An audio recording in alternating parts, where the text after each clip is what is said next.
I've stayed silent for far too long. And now, I can't anymore. At 66, as I look back on my life, I realize the most painful thing wasn't the betrayal.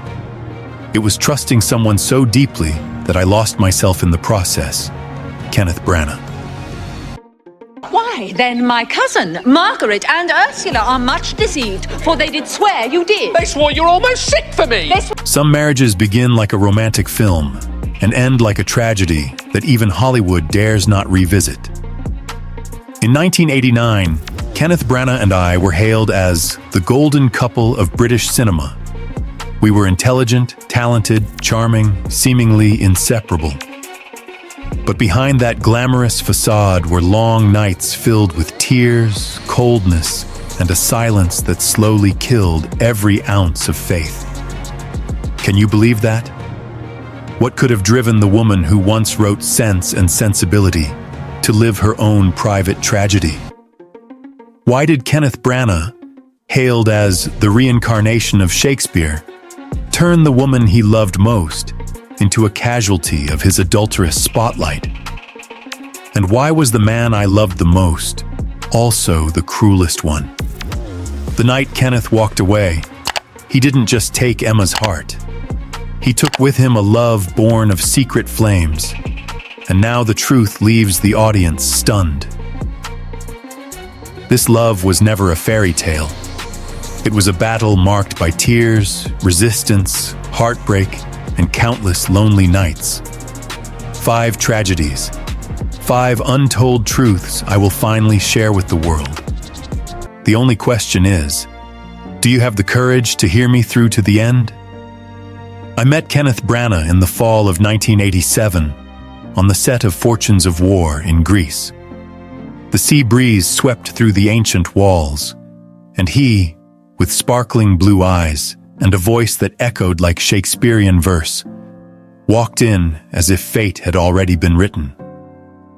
I had never met anyone so irresistibly magnetic. He spoke as though every word had been carefully chosen to convince others they were in the presence of a genius. And I, foolishly, believed him.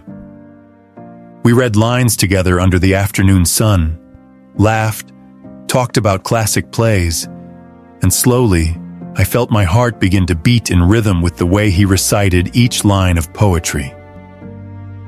He called me the only woman who would make Shakespeare smile if he were still alive. I laughed, but I didn't know that was the curse. Because to Kenneth, love was just another performance. When the film wrapped, we didn't part. In 1988, we went public. The press dubbed us the golden couple of British theatre. They saw a talented, intelligent, captivating pair, but no one saw 2 souls trying not to be consumed by the spotlight. I wrote plays, he directed. I acted, he instructed. And every time I was praised, I noticed his gaze darken just a little.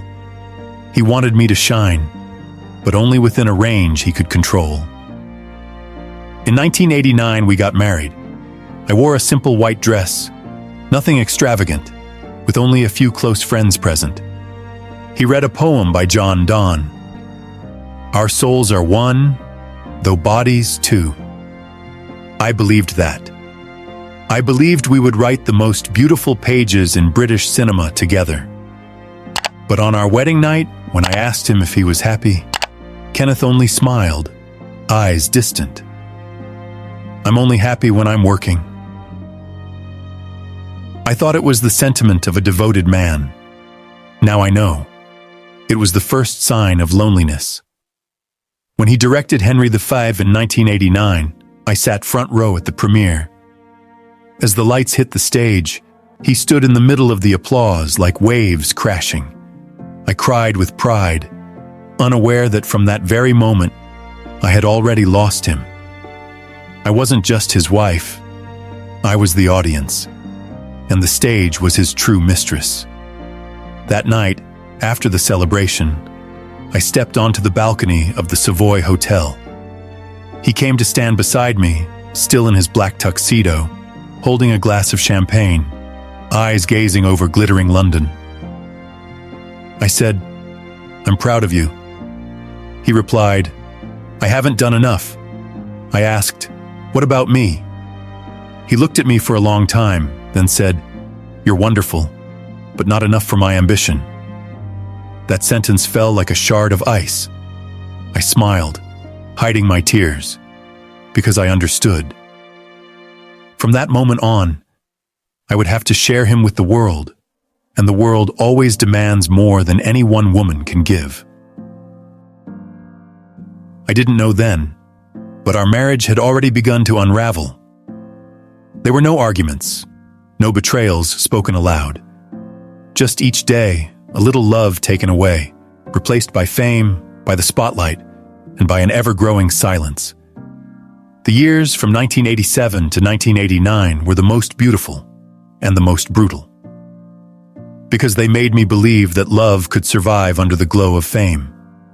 But Hollywood, or more precisely, what we call glory, never shares its heart with two people.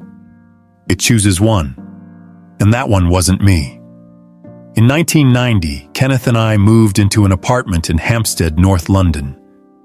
That winter was cold and damp, the narrow streets shrouded in fog and the scent of coal smoke. I thought it would be our home, the place where we'd begin building a shared dream. But I quickly realized we weren't writing the same story.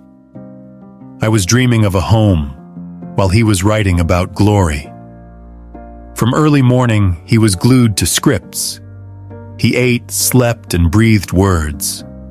I loved him for that. But I also started to fear it. Because when Kenneth Branagh disappeared into a role, the entire world vanished, including me. When he directed Henry V, I sat in the theater, heart racing as thunderous applause broke out. People stood, cheering. "A new British genius," wrote The Guardian. I looked at him, the spotlight bathing his face like a saint. And me, I was just a shadow beside him. I wasn't jealous. Not then, at least. I was afraid. Afraid that the man I loved was slowly vanishing, replaced by a star I could no longer reach. The early 1990s were a time when Kenneth couldn't stop working. He said time was the enemy. He feared standing still, being forgotten, someone doing it better. As for me, I just wanted to hold him. But every time I reached out, he pulled away saying, "I'm busy."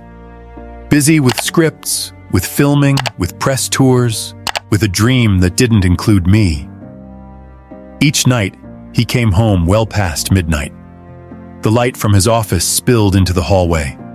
I watched his shadow on the wall, rigid, alone, distant. One night I asked, "Are you happy?" Without looking up, he replied, "I don't think about happiness. I think about legacy." I went silent. That answer felt like a cold blade slicing through our love. I began to feel like a stranger in my own home. I tried to find my way into his world, collaborating on scripts, offering directing notes. But every time I spoke, he'd say, "I know, Em." Two short words, soft as a breath, but enough to extinguish everything. When he made Dead Again in 1991, I played the lead alongside him. People called it the project that defined Kenneth and Emma's love. On set, we filmed candlelit kissing scenes, looking like the perfect lovers. But when the director yelled, "Cut!" he turned away immediately. I stood there in silence, surrounded by applause.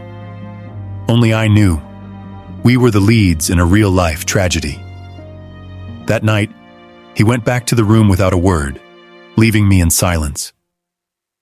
I sat alone in a Los Angeles hotel suite, listening to the cars outside, and felt more alone than I'd ever been. He began to change. His eyes turned dry, his voice cold and sharp. Maybe he loved me, but the way someone loves a loyal audience, not a wife. He needed me to reflect his greatness, not to walk beside him. There were moments I wanted to say, I'm tired too, but I was afraid, because I had learned there's no room for exhaustion in a genius's world. In that world, only success matters, and those who can't keep up get left behind. The press started calling us the Shakespeare couple. I read that headline on a plane and let out a bitter laugh.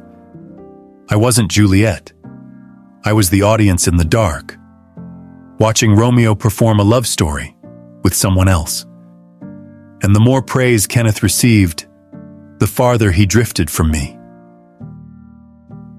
Every compliment he got was another brick in the wall growing between us. I tried to break it down, but the more I struck it, the more my hands bled. I remember one night in 1992, after the premiere of Peter's Friends, we attended a party at Soho House. The entire film industry was there. Kenneth glowed in the crowd, hugging people, telling stories, laughing loudly. I stood still, my wine glass trembling slightly in my hand. A young actress came up to me and said quietly, "You're so lucky to have such a talented husband." I smiled. Yes, very lucky. But inside, I knew I was falling apart. When we got home, he was drunk, collapsing onto the sofa. I took off his shoes, covered him with a blanket. He opened his eyes, half conscious, and murmured, "Don't try to make me normal, Emma. I'm not the kind of man who can love completely." I froze. He meant it. I stepped out onto the balcony, watching the rain fall on the dim streetlights, and thought, who am I living with? A husband, or a small god burning himself alive in the spotlight? In 1993, we crossed a point of no return. Kenneth signed on to direct Mary Shelley's Frankenstein. I knew he was chasing something bigger than himself, a masterpiece. But I also knew he was playing with fire. He said, "I want the world to remember me the way they remember Orson Welles." I smiled, but inside I went cold. Because I knew Orson Welles had once sacrificed everything for his art, even love. The filming schedule kept him away for months. When he returned, our apartment was just a pit stop. He'd walk in, kiss my forehead like a brother, then shut the door to work. I once imagined growing old with him, sharing awards, peaceful nights. But over time I realized I had no place in his dream. One day in June 1993, I stumbled upon a note he'd left in his notebook. It read, "Love makes me weak. Art demands loneliness." I sat still for a long time. That sentence was the verdict on our marriage. He needed solitude. I needed to be loved. And those two needs could never coexist. When Frankenstein premiered the following year, I no longer recognized the man on that stage. His hair wild, eyes blazing, voice on fire. He looked possessed by the very flame he'd created. The audience roared. I clapped, but felt nothing inside. I knew we were done. I knew Kenneth Branagh, the man I loved in 1987, was gone. What stood before me was a monument, brilliant, lonely, burning everything in its path, including me. That night, when we got home, he asked, "Did you think the film was good?" I said, "It was, but I didn't see you in it." He gave a faint smile. "That's because you're looking for a man who's already dead, Emma." That sentence ended everything. After that day, I moved out of our Hampstead apartment. I left everything, his old piano, our wedding photos. I took only a notebook, the one where I'd written the first lines of Sense and Sensibility. I wrote through tears, every word a way to survive. Each page was a piece of the soul he left behind. People say Kenneth is a genius, and they're not wrong. But they don't know the cost of loving a genius. He can give you the world in one moment, then take it all back with a single look. He can make you believe you're his muse, then abandon you to chase a new one. Now, when I look back, I don't blame him. I only regret not leaving sooner, before I became just a shadow in his life. I once believed that if I loved him enough, he would change. But geniuses don't change. They only turn everything around them into extensions of themselves. And I, Emma Thompson, was once one of those extensions, until I snapped off, fell away, and disappeared into his spotlight. Some people enter your life as gently as a breeze, but when they leave behind a storm that wipes everything away. For me, that person was Helena Bonham Carter. She appeared in 1994 while Kenneth was directing Mary Shelley's Frankenstein. I remember the first day I met her so vividly. A gloomy afternoon at Pinewood Studios, a light rain falling outside, and inside, the scent of smoke, burnt wood, and fake tears. Helena walked in, her hair soft and wild, her face both delicate and defiant. She had something Kenneth was always searching for, a kind of innocence that could burn.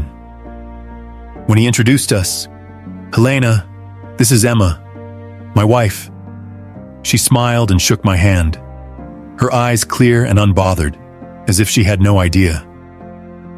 I returned the smile politely, but in that moment, I felt something. A cold current shot through my body. A woman's intuition is never wrong. I began to see her name everywhere, in his words, in his notes, in the way his eyes lit up when he talked about the film. He spoke of her with an excitement I hadn't seen in him for a long time. "Helena understands everything I say, Emma. She has the soul of an artist. Wild, fearless."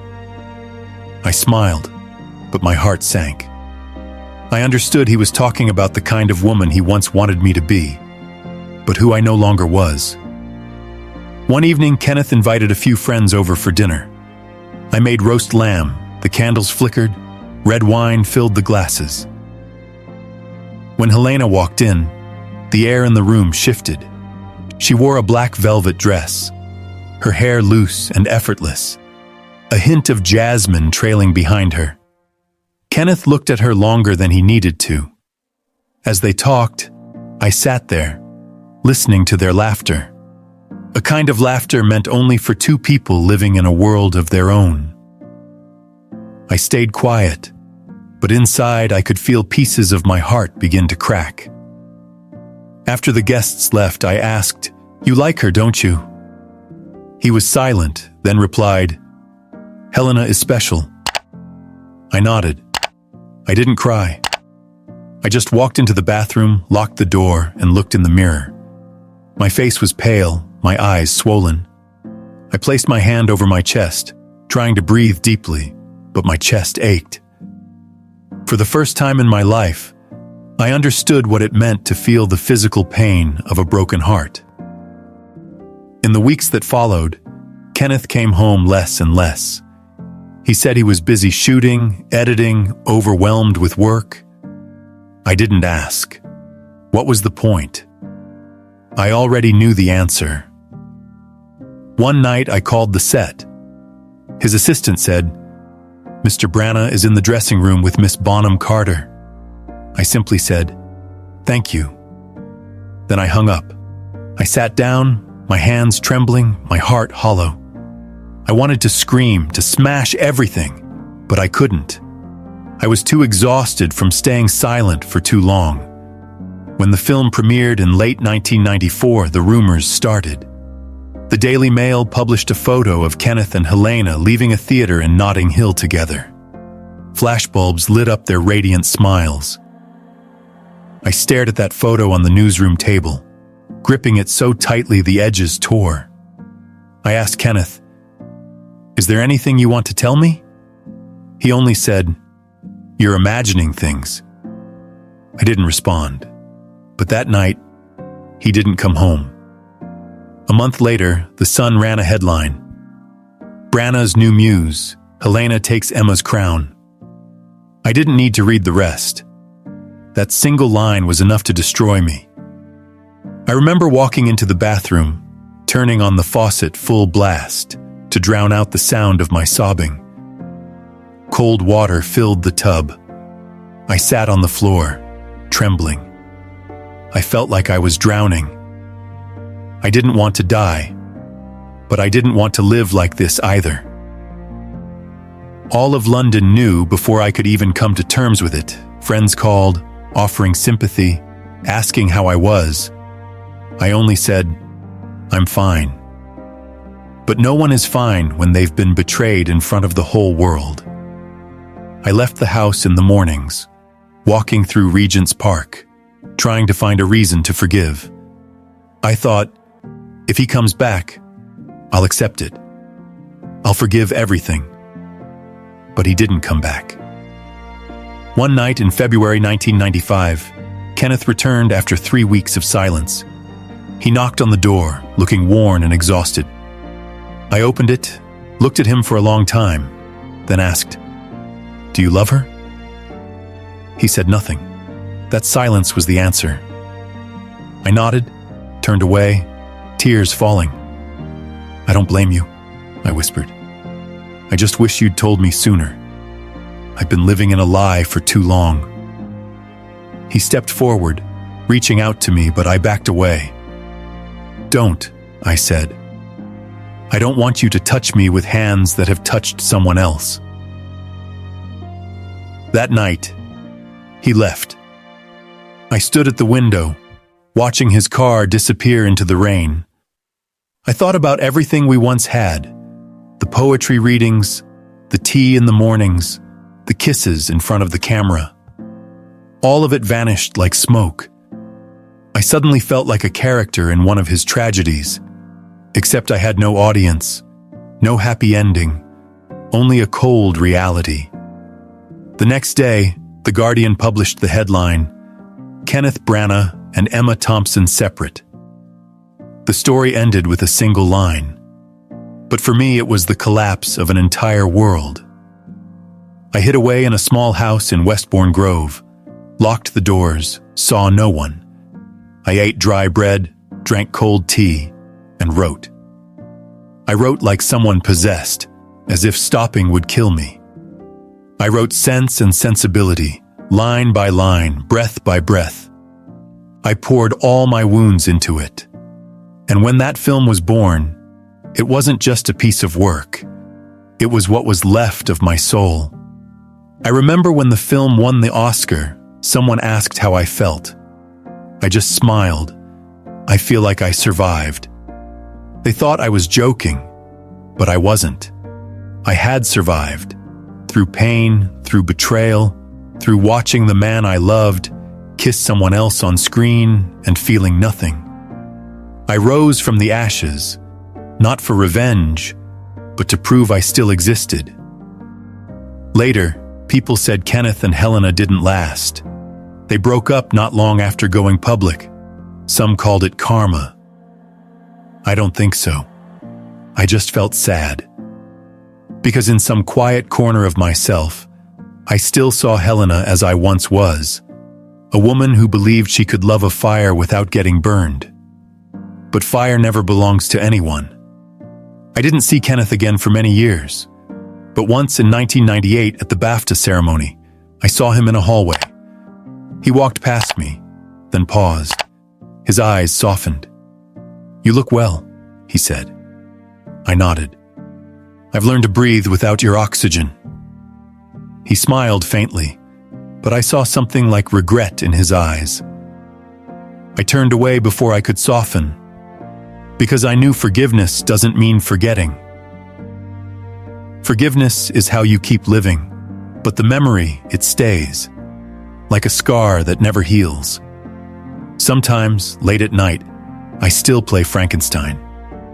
I watch him as Victor, the man who created a monster and was destroyed by it. I laugh, because in the end, that's exactly who he became. A genius who made something great and broke his own heart in the process. And me, the woman who once loved him, became the witness to that tragedy. I no longer hate him. I just regret. Regret that two people who understood Shakespeare so deeply couldn't understand the tragedy of their own story. After Kenneth left, my home became a graveyard of memories. His half-finished coffee cup still sat on the table. His coat still hung across the chair. I didn't dare touch any of it, afraid that if I folded it away, everything would truly be gone. London winter mornings felt like they were clawing at me. I opened my eyes to gray light slipping through the curtains and realized I had entered a world where he no longer existed. I didn't cry anymore. I just felt empty. I began writing Sense and Sensibility to survive. I didn't write with my mind. I wrote with my wounds. Every line was a contraction. Every piece of dialogue a broken breath from the heart. I sat for hours in that little room, pen trembling over paper. I wrote about women who had been deceived, hurt, but who still held on to their dignity. I wrote to preserve the last remnants of myself. When Jane Austen created Eleanor Dashwood, I think she must have understood the loneliness of a woman forced to stay silent while her heart was being betrayed. Sometimes, I would stop writing and stare out the window, watching the rain fall on the empty street. I'd wonder if Kenneth was thinking about me. Then I'd answer myself, no, he was only thinking about himself. That answer hurt, but it was the truth. And that truth kept me writing. I wrote until my fingers went numb, until the desk lamp blurred through tears. I wasn't trying to forget him. I was trying to turn the pain into something useful. If I couldn't keep the love, at least I could keep the story. When Sense and Sensibility was made into a film in 1995 and released in early 1996, I was exhausted. But within that exhaustion, something new began to grow: pride. I remember the premiere in Los Angeles. When the score began to play, the entire theater fell silent. I sat in the audience, clutching my dress, heart pounding. Every line of dialogue on that screen was something I had once wanted to say to Kenneth, but never could. When the lights came up, the applause poured down like rain. I looked around, and for the first time, I felt whole without anyone beside me. I had saved myself. But even in triumph, the wound still bled. I remember holding the Oscar in 1996 backstage, crying, not out of happiness, but because I realized no award could fill the space Kenneth had left behind. I had achieved what many dream of, but all I wanted was a hug, a simple, quiet hug, not for the cameras, not for the audience. When a reporter asked, "How does it feel to be the first woman to win an Oscar for both writing and acting?" I answered, "I feel alive." They laughed, thinking it was a metaphor. But truly, that was all I could say. After the awards, I traveled to Scotland alone. I rented a small cottage on the Isle of Skye, perched on a cliff where the wind howled through the night. I walked along the coast, listening to the waves crash against the rocks, thinking about the years that had passed. I no longer felt angry at Kenneth. I just felt sorrow for him and for myself. We had both been swept up in the blinding light of ambition. I once loved a genius, and like anyone who has loved a genius, I paid the price. I was left in the dark. In August 1997, when I returned to set to begin a new project, I met Greg Wise. He was playing John Willoughby, the charming man in Sense and Sensibility. When we first spoke, he didn't look at me like Emma Thompson, Oscar winner. He simply asked, "Would you like some tea? It's pouring out there." The question was so simple it almost made me laugh, but it softened my heart. I had grown so used to people speaking in the language of fame that when someone just asked if I was cold, I felt seen again. Greg didn't say much. He had calm eyes, a slow, deep voice. When I spoke about my heartbreak, he didn't give advice or try to comfort me. He just listened. Once I asked him, "Aren't you afraid of my past?" He replied, "No, who doesn't have shadows?" That answer left me silent. After years of living with someone who tried to mold me into perfection, I had finally met someone who embraced the parts of me that were broken. Greg and I began quietly, without promises. I didn't believe in marriage anymore. I didn't want to become someone's wife again. But he didn't need promises. He just needed me to be there. We lived slowly, peacefully. Some mornings, he made breakfast, I read the newspaper, sunlight streamed through the window, dust floating in the air. I realized that true peace isn't loud. It's as light as a breath, something I had forgotten long ago. When my mother came to visit, she said, "You're smiling again, Emma." I asked, "How did you know I'd stopped?" She said, "I gave birth to you. I know the difference between when you're smiling with your mouth and when you're smiling with your heart." I began writing again, not to escape, but to tell stories. I wrote about women, about the strength of compassion, about how we can love and still survive after love ends. My characters were no longer fragile. They weren't waiting to be rescued. They stood up, even while their hearts were still bleeding. In 1998, when I starred in Primary Colors, I played the wife betrayed by politics and ambition. People praised my performance as deeply authentic. I just smiled. They didn't know. I wasn't acting. I was reliving what I had already lived. The scene where tears fall as the character says, "I still love him, but I can't do this anymore," was me in 1994, in our Hampstead home, as Kenneth walked out the door. Acting was no longer a profession. It became how I breathed. In 1999, I gave birth to my daughter, Gaia. When I held her for the first time, I cried. I said, "My love, I've waited so long for you. You're the part of life I thought I'd never have."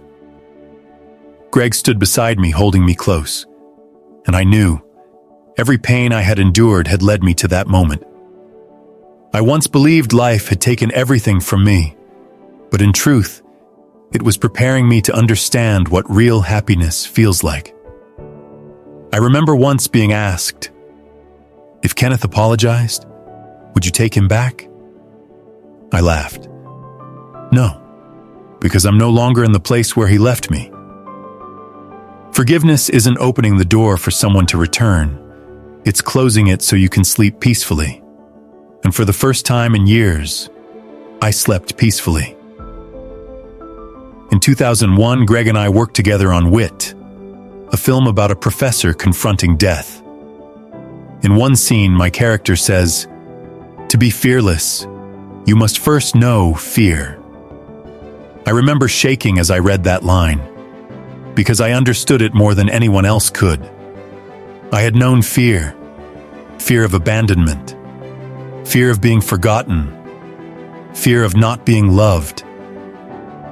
But that fear had made me brave. I performed like it was the last role I would ever play.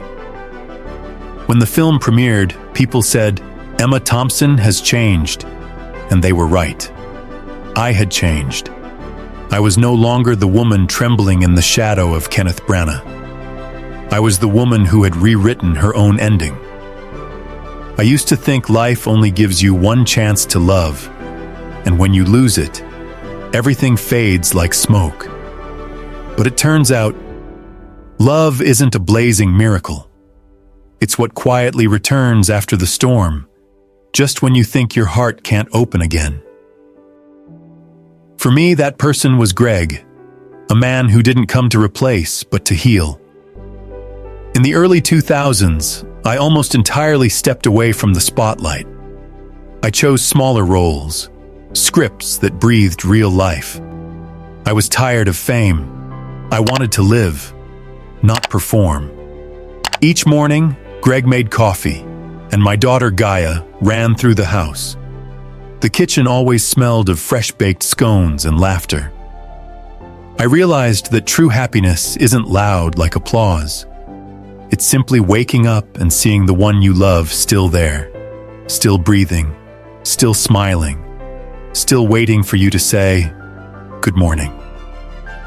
I no longer dreamed of being celebrated. I dreamed of having time. Once, a journalist asked me, "Emma, don't you miss the red carpet?" I smiled. "I prefer the feeling of bare feet in the garden."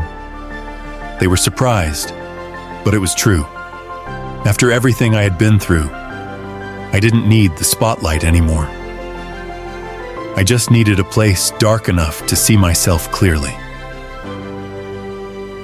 In 2003, I wrote the script for Nanny McPhee, a story about a strange woman who teaches children how to love. When the film came out, someone said, "It's a children's movie." I laughed. No, it's a film for adults who've forgotten how to love. In every frame, I tucked away pieces of my memory, my pain, my patience, and the simplest truth: kindness. Because in the end, I understood forgiveness isn't just for others, it's for ourselves too. Greg taught me that. He never asked about Kenneth. He never brought up Helena. He was simply there. When I'd wake in the middle of the night, drenched in sweat from old dreams, he wouldn't ask, "What's wrong?" He'd just take my hand in silence. And sometimes, silence is the most perfect comfort. We were never the passionate lovers you see in films. We were quiet, like rivers, deep, steady, and unshowy. In 2008, I stood on the BAFTA red carpet with Greg. When the flashes went off, I suddenly saw Kenneth just a few steps away. He looked older, more lines around his eyes, but the same gaze, deep and cold. He walked over, shook Greg's hand first, then looked at me. "You're still beautiful," he said softly. I smiled. "That's because I'm no longer trying to be." We looked at each other for just a few seconds, but it was enough for me to know it was time to let go. I wasn't angry anymore. I wasn't afraid, just grateful. Because if it weren't for him, I wouldn't be the woman I am today. That night, back at home, I sat by the bed, watching Greg read. I said, "I saw Kenneth." He looked up, didn't ask anything, just nodded. I added, "I think I've finally forgiven him." He smiled.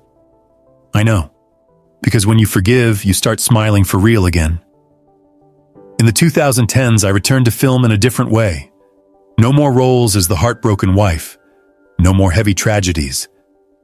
I chose to play women who were strong, but who also got tired, who laughed, who could be vulnerable. I saw myself in them. When I played the lonely, sharp-edged author in Saving Mr. Banks, 2013, I wasn't acting. I was reliving who I was in 1994, a woman who built walls around her heart out of fear of being hurt again. But this time, I knew how to open the door. I remember the final scene of the film, where my character breaks down, realizing that forgiveness doesn't erase the past. It just gives us the courage to keep going. After that scene, I went back to the dressing room, sat alone, and cried for real. Greg found me and held me in his arms.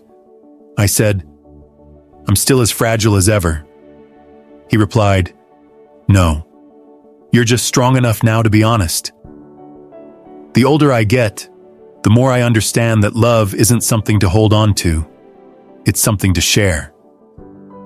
Kenneth taught me about ambition. Greg taught me about compassion. One made me famous. The other made me alive. And I chose to live. In 2017, when Kenneth was knighted, the press came to me asking for a comment. I simply said, "I'm happy for him." They were hoping for bitterness, for an old wound to be reopened. But I had nothing more to say. I had closed that book a long time ago. If there's a new chapter now, it's written in peace, not revenge. I even sent a card. "Congratulations, Sir Kenneth, from the girl who finally found peace." I don't know if he ever read it, but I know.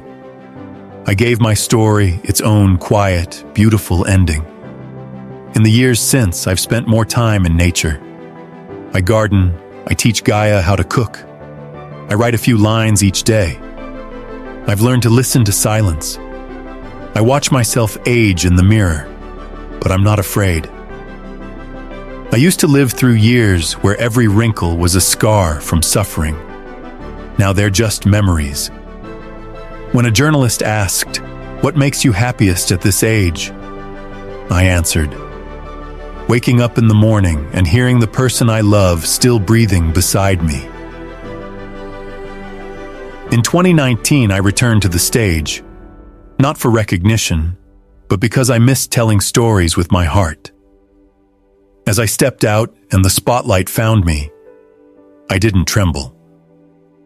I spoke the first line, and for a split second, I saw Kenneth, the 1987 version of him.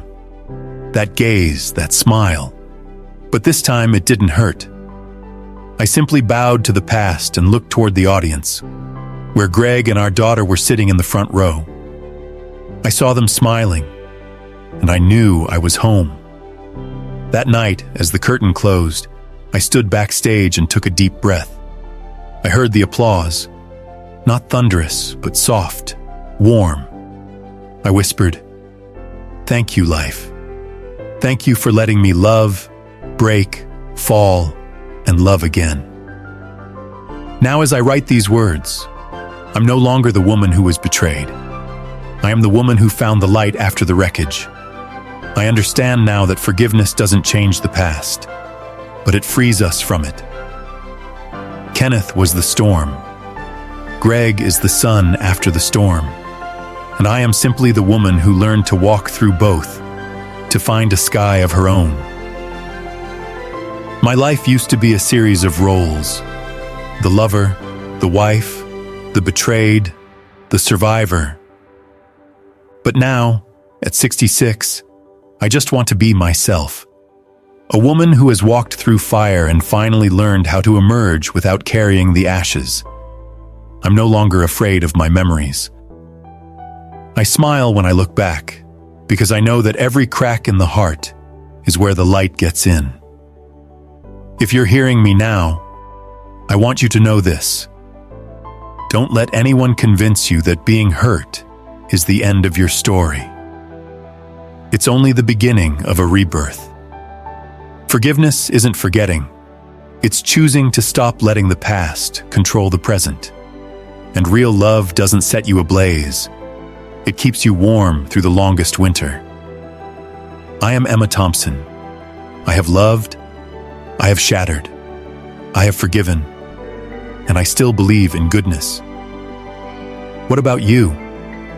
Are you ready to forgive the ones who left, the ones who stayed, and most importantly, yourself? If your answer is yes, press 1 and 0 for everything, because the real story is only just beginning.